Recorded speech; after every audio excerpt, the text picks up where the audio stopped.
Yeah, tell me about it. That's some crummy music compliments of Power Director. I've had to import all my music. Unbelievable.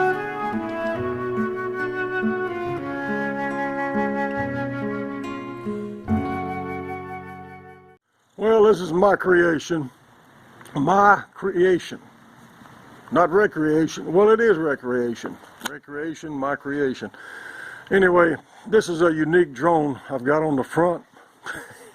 It's tied to my tow bar, which I carry in flight because I do a lot of landings out in the bush or what passes for bush in Florida, and just makes things a lot easier. But there's the Q500 drone, and on the back I have another Q500 drone, and I'm learning how to fly them in formation now, more or less. And it'll be on a video. It might be in this video for YouTube. I'm just going to do a quick one.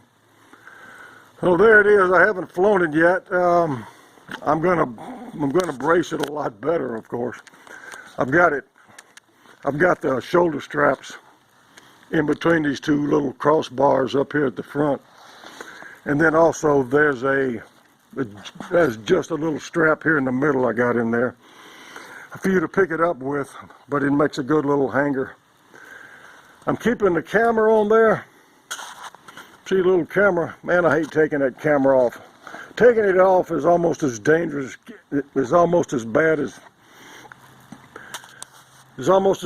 keeping it on there.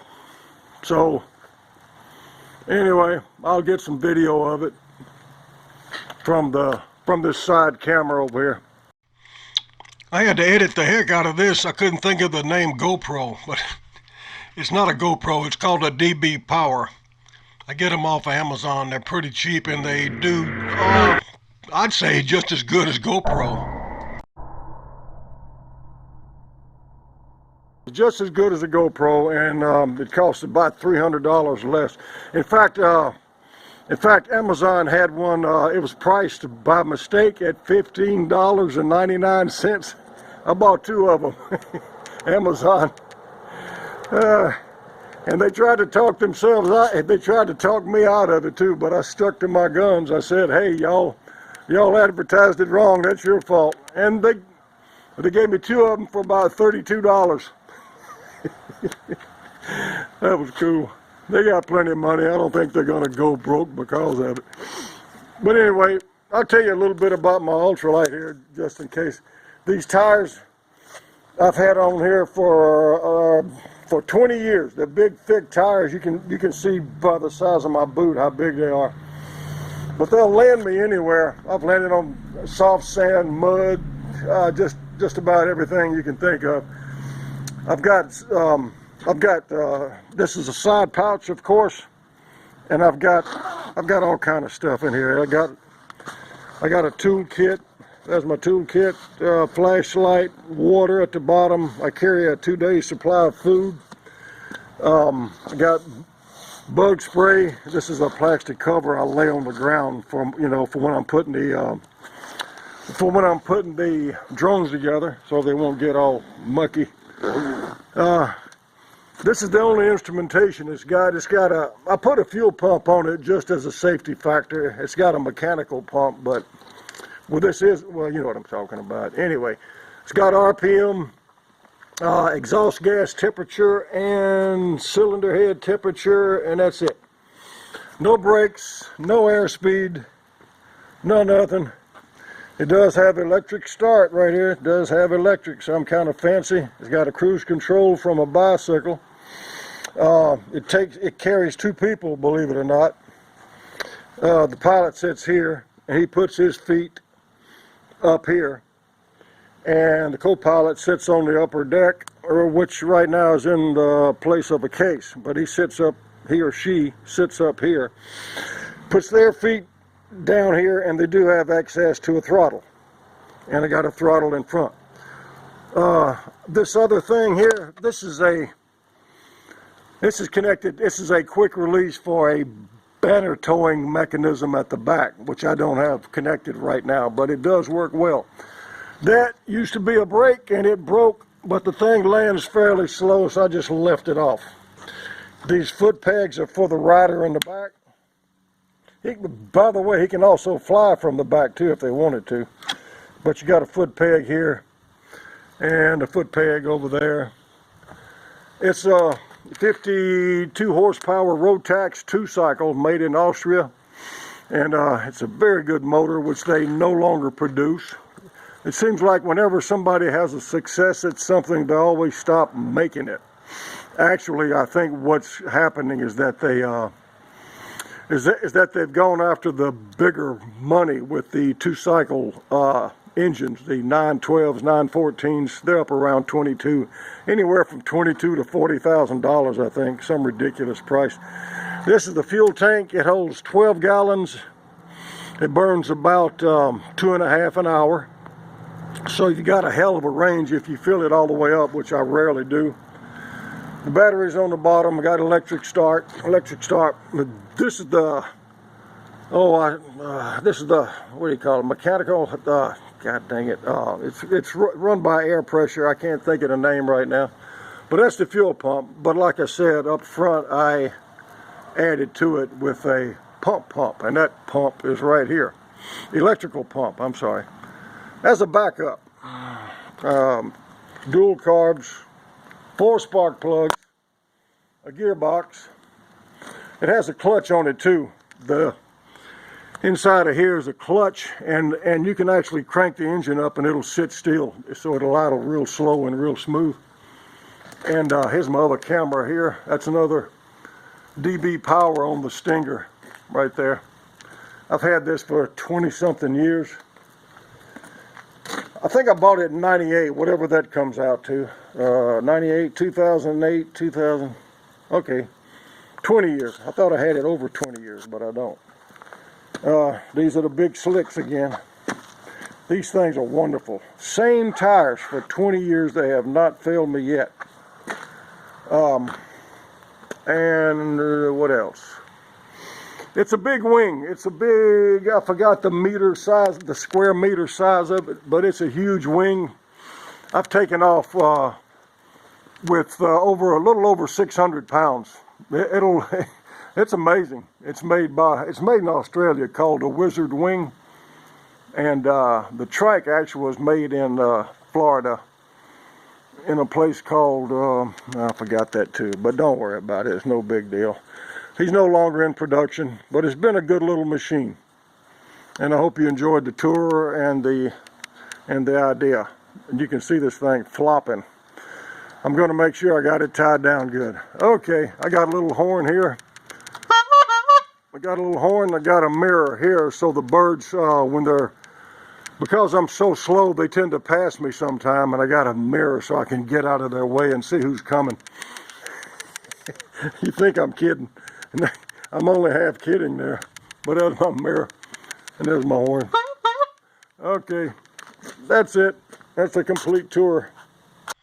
After all that jabbering, we're finally headed out. You can see I've got the drone and the unique harness, the unique backpack securely fastened with a lot of unnecessary rope and a couple of bungees. That's going to be different on the way back now. You're not going to have half that. But this actually is my first flight with it on the front like that. It's not going anywhere, but you just like to be a little... I got my thumbs up so you can see I'm happy. It ain't going nowhere. No kidding. But that's our beautiful area where I live. I'm in North Florida, a place called Ultralight Bay. That's our bay out there and our beautiful bridge. We're headed east, actually, to a little strip about 3 miles away. It takes about 5 minutes to get there. It's not quite as slow as a bird. It cruises right now at 45 miles an hour. And when you're flying one of these, you're not in a hurry anyway. We're going to land right down there at that little island, little inland sand island. These were Confederate salt works in the Civil War, but that's a whole nother story. I'm coming in on final right now. And what you got to be careful, well, I didn't know I was going to be presented with the fact that I had an obstacle in front of my face, but it was no big deal. I just picked around it. But what you got to be careful of when you're coming in places like this is cypress stumps. And actually old cypress stumps that are just barely sticking out of the ground. And they can puncture a tire. So far I've been real lucky. But I'm headed out, and I just put my ground sheet down for the drones coming back to. This will take a series of about a half an hour to get this thing untied. I really overdid it. Whenever I do something for the first time, I always overdo the safety factor. It would have been impossible for it to come off, even if I just hooked it around those two little things at the top of the bar. I made it okay. Got in over here. Got in over here at my little airstrip, about 3 miles west of the main, our little main, I call it the grassy rectangle. I got everything ready to go, and guess what? I still forgot the batteries. I got to go back over here and get the batteries. I'm pretty forgetful the older I've gotten. But we'll get the batteries. Yeah, really. Ah, boy. Boy, oh boy, oh boy. I think they're over here. Yeah. Do you see my tow bar there? Got set up pretty quick. That was one good thing about it. Had a nice landing. I wish I could have recorded it, but it didn't record, so that's wonderful too. See, actually, I did know it. It did record. We're going to try and get some low level. That's the purpose of this trip. We're going to try and get some low level. That mount worked great. I just need to get something more permanent. I'll tying all them ropes to it. It's a pain in the butt. But we're going to go back over here and shove a couple of batteries up their butts and see if we can get something going before the sun sets. This is January the 7th. Look at Stephanie for a minute while I tell you something. I'm using Power Director. I hate it and I like it. I hate their music. They give you free music, but it's terrible. I have to import everything. But you may have heard those audio feedbacks. That's what happens when I do audio dubs over and over, audio inserts, and I get that feedback off. It could be because of my computer too. No, it's not my computer. It's because the system keeps those audio files on there, the old audio files, and they tend to run over each other. So the good part in that explanation was that you got to see 2 extra pictures of Carly, which you've already seen. I got more, but I didn't feel like going to get them. That was a great shot. Now, it's not in a turn. It's actually counteracting a crosswind from the north, and that'll make you a good, what do they call it when you put it on your computer screen? Yeah. Boy, this was close. I got one even closer than that. I think I'll put it in here. How'd she get in there? Oh, got to turn the volume down. That's my first flight, my first drone-to-drone flight. Of course, it's been edited. You didn't see all the screw-ups. But, yeah, that's my first one. Well, I should say, my first series. But not so bad, but believe me, it got a lot worse. It got a lot worse. Yeah, pretty neat. That's my other little ultralight back there. It's called a Max Air Drifter. I love it. Here I'm practicing hovering. Well, actually, the drone in front is not moving. It's holding a stationary GPS signal. It's actually staying in one place. The movement you see is actually from the drone that's taking the video. And the reason it's leaning is because we have a wind out of the north. This is January the 7th. We have a wind out of the north, and it's actually holding a correction angle into the wind. Some people think it's in the process of turning, but it's not.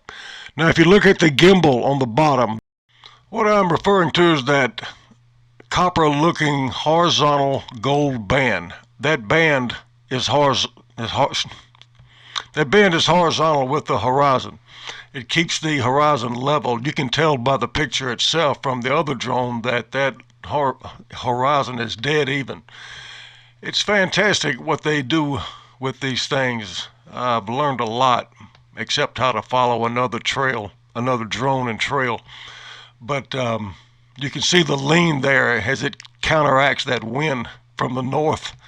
It's amazing. It was really blowing this day. It was cold and windy.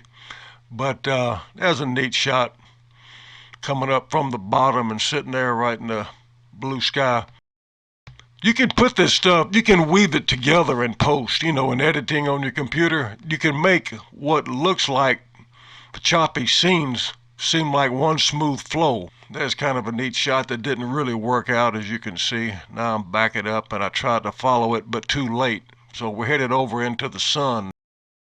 You can see that it's still leaning into that wind, even though it's getting kind of late in the day. There's a beautiful shot there with the sun. It's going to back up and back into the sun and then leave the sun, which would make a good opening or possibly uneven. All right, there we go. That's nice. See, but for some reason, I stopped the drone that you see. And I should have kept it going all the way out of the frame. But like I said, in editing, you can edit this stuff together to make it look like one seamless, almost, you know what I'm talking about, a seamless scene. I did it for you. This was done real quick. It's going to start here in a second as it comes out of the sun. I'll let you know. It'll be preceded by a transition, but it was done quick. It doesn't look that good, but it gives you an idea what I'm talking about. Here we go.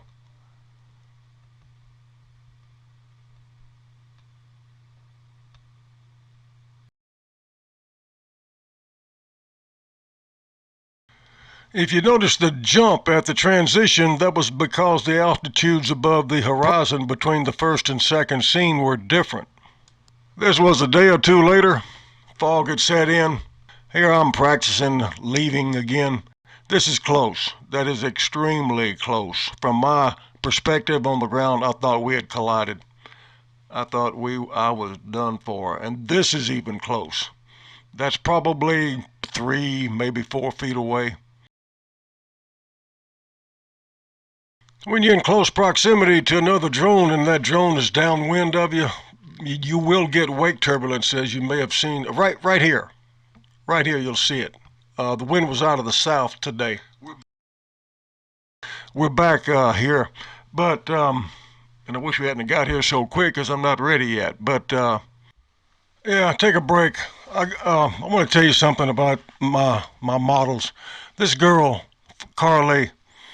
She was something else, what you call a natural model. No training whatsoever. She could hit a pose. She could hit a pose faster than you could hit the camera shutter. Just, when you come across a girl like this, you got to hang on to her because they save you one heck of a lot of trouble. Some girls, you got to tell them everything. One thing I wanted to point out was wake turbulence. When you're flying close, you got to watch out for wake turbulence from one drone to another. It could cause you to crash. Okay, I've got the white one in front again, and I'm approaching it with the gray one. The white one is stationary. Now the object is to get close, very close. If you're not close, it ain't gonna look good. See, here I'm practicing, it's taking off and I'm trying to follow it, and I let it get too far away. So I'm going to back it up here in a second. Now this may look okay on a widescreen TV. I don't know because I haven't put it on YouTube yet. You'll see it on YouTube. But here we go again. I'm practicing again, and again, I take off too slow behind it. The gray drone that's doing the filming is actually a little bit slower than the white drone. So what I've learned to do, as you'll see in a minute, is to actually take off in the gray drone, the camera drone first, which is kind of unnerving too because you're already close. What I would recommend if you're going to do this is to have the drone fly horizontally across your line of sight. That way you know exactly how far away they are. The only problem with that is that you're going to have a hard time looking into your monitor to see if you're lined up on the lead drone. This is something I just popped in here. It's a view of my white drone from my camera drone. It looks like 4 mushrooms or something like that in close formation. Just an unusual. But yeah, it's risky stuff, so be careful if you try it. I don't recommend it. We're almost to the end, so hang in there. You can see I'm way behind here. I came in too fast, had to flare. And I just You can tell I got a lot of practicing to do here. Here's another one where I came back too fast on the camera drone. There we go. All right, but I'm still not taking off before the target drone. It takes a lot of work, but I have learned not to over control. You can see this was a pretty straight on shot, so that's good. That part of it is. And we're going upstairs. We're gonna do. Got about 2 minutes left. That's out over the what we call the Appalachian Bay, and I'm just trying to do something. I think I was trying to get real close to it again, but for some reason just didn't work out. It's up there at the top left now. But you can see when it's far away, to me, it just doesn't look good. It's a lot safer. You may save a drone, but it just doesn't look that great, even though you got a spectacular background. You know, the little bay inlet there. But yeah, I cut it out. This you can see the lights on it are blinking like mad. It's saying it's low on batteries, and I think the low lights come on way early. You get the buzz on your receiver, you know, you're familiar with that, and I think they come on way early. I think you can go a lot further, like about 5 minutes more. If you notice where I did the filming with this, it's in marsh grass. It's about 4 to 5 feet tall, and I did that for a reason, because if I do mess up, at least they'll land in something soft. They may be mangled beyond belief, but at least they'll land in something soft. So I'm almost to the end here, and sun's setting. I need to get back, and it's coming in. I'm getting the last one in right now. But anyway, that's about. I'm gonna get better. I'm gonna stay at it, and I'm gonna stay at it, and I'm either gonna learn it, how to do it, or I'm going to crash. And I think, in all possibility, I'll crash. But I hope it ain't too bad. But this is flying low. I think this is the gray one because it's slower. You can see how slow it's going. But I just did it for the heck of it. I like flying low, as probably a lot of you do, right over the open spaces and all the way out into the water. I was going to fly it all the way out to that channel buoy, that channel marker right there, but I decided not to. They had some guys out there duck hunting nearby, and I didn't want them to shoot in my drone, so I backed it up before they saw it. Now, you may wonder why I put the girls in it. That comes from 1968, Fort Ord, California. My drill instructor, was giving us a briefing on a boring subject, and he had an easel with these big paper flip over pages, and every once in a while he would flip one over, and that would be a pretty picture of a girl in a bikini or whatever. And he kept on, and he kept flipping the pages, and lo and behold, here comes another one. So he was using that as an object to get our attention, to keep our attention focused on what he was trying to tell us. And I've used that ever since. And if any of you don't like it, well, here's some crummy Power Director music for you to see you off. You guys have a good day.